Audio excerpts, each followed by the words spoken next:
आज के वीडियो का टॉपिक है उपकल्पना का अर्थ एवं एक अच्छी उपकल्पना का सामाजिक अनुसंधान में क्या महत्व है।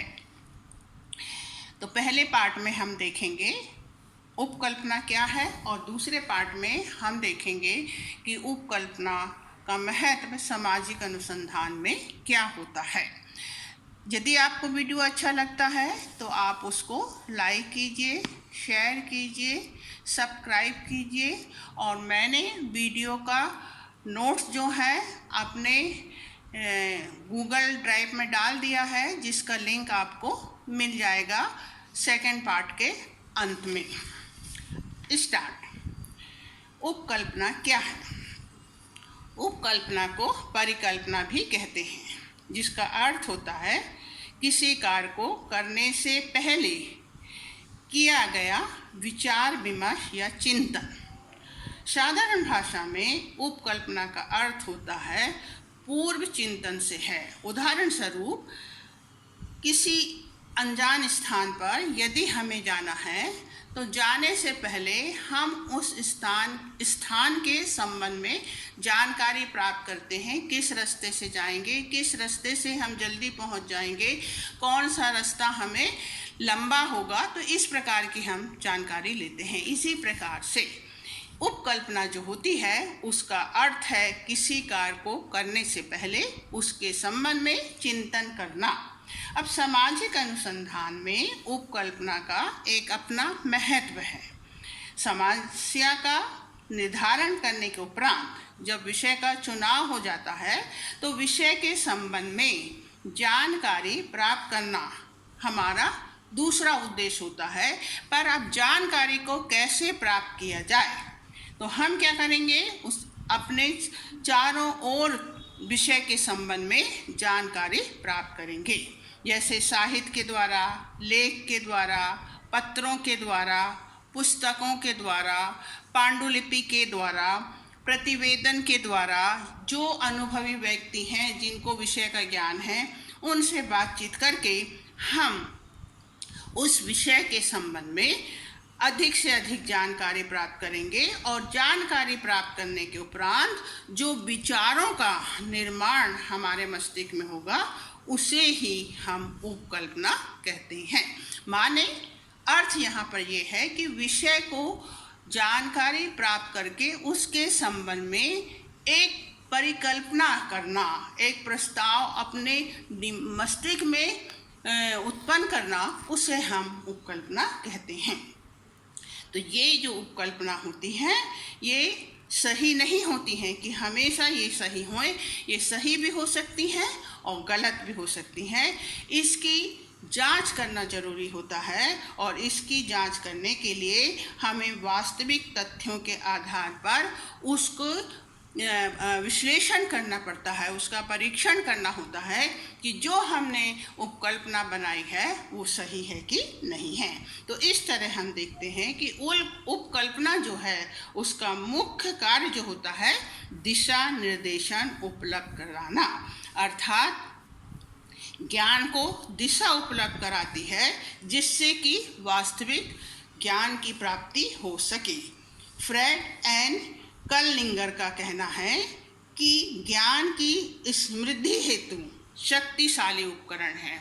मीन्स उपकल्पना जो है वो हमें ज्ञान का विस्तार करती है और विस्तार करने की हमें एक शक्ति प्रदान होती है, उपकरण, एक हथियार प्राप्त होता है। क्योंकि मनुष्य अपने से बाहर हम जिस ज्ञान को नहीं जानते हैं उस ज्ञान को प्राप्त करने के लिए हम भिन्न भिन्न साधनों का उपयोग करते हैं।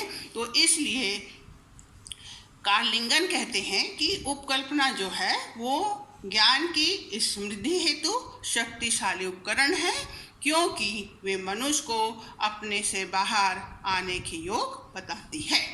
Hypotheses are powerful tools for the advancement of knowledge because they enable man to get outside himself। तो इस तरह से उपकल्पना जो है एक प्रस्ताव है, एक चिंतन है। परिभाषा के रूप में गुड्डे तथा हैट ने कहा है कि उपकल्पना एक प्रस्ताव है जिसकी सत्यता का पता लगाने के लिए परीक्षा की जा सकती है। जो हमने विचार अपने मस्तिष्क में निर्मित किया है उसका हमें क्या करना हैगा, परीक्षण करना है कि वो सही है या नहीं है। तो इसलिए कहा जाता है a proposition which can be put to test to determine all its validity, इसकी अभी हमें क्या करना है, परीक्षा करना है। तो गुड्डे और हैट की जो परिभाषा है उसमें हम देखते हैं कि हमें दो बात दिखाई देती है कि ये प्रस्तावना है, एक प्रस्ताव है, दूसरा जो है जो सही है कि नहीं है इसकी हमें परीक्षा करना है। ये परीक्षा अवलोकन के द्वारा, आंकड़ों के द्वारा, वर्गीकरण के द्वारा, परीक्षण के द्वारा करना होता है। ये सही भी हो सकती है और गलत भी हो सकती है। उदाहरण स्वरूप संसार की रचना एकमात्र परिकल्पना है या मार्क्स का वर्ग संघर्ष का सिद्धांत इसकी एक परिकल्पना का आधार है।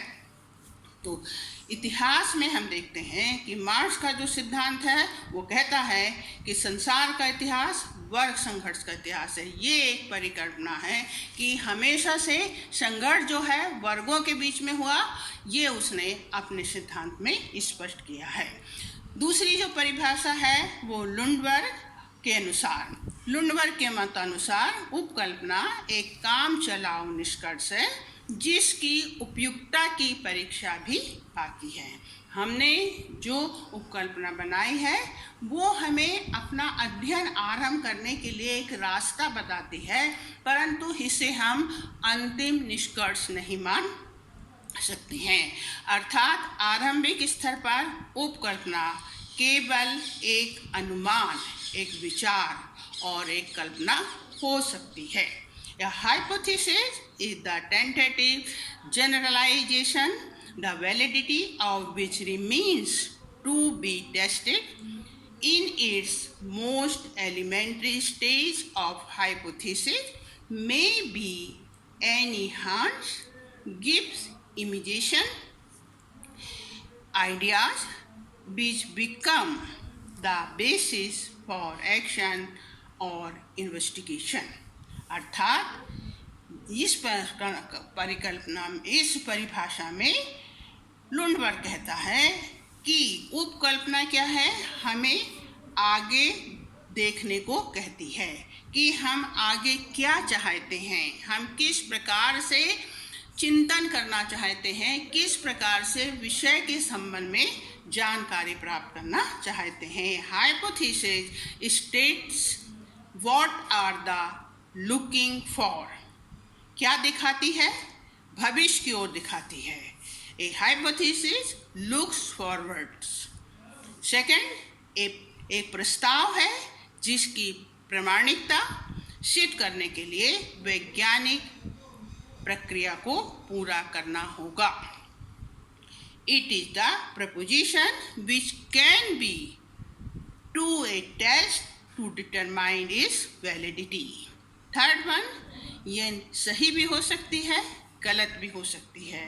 It may prove to be correct और इनकरेक्ट। तो इस प्रकार से उपकल्पना क्या है, उपकल्पना मात्र एक चिंतन है।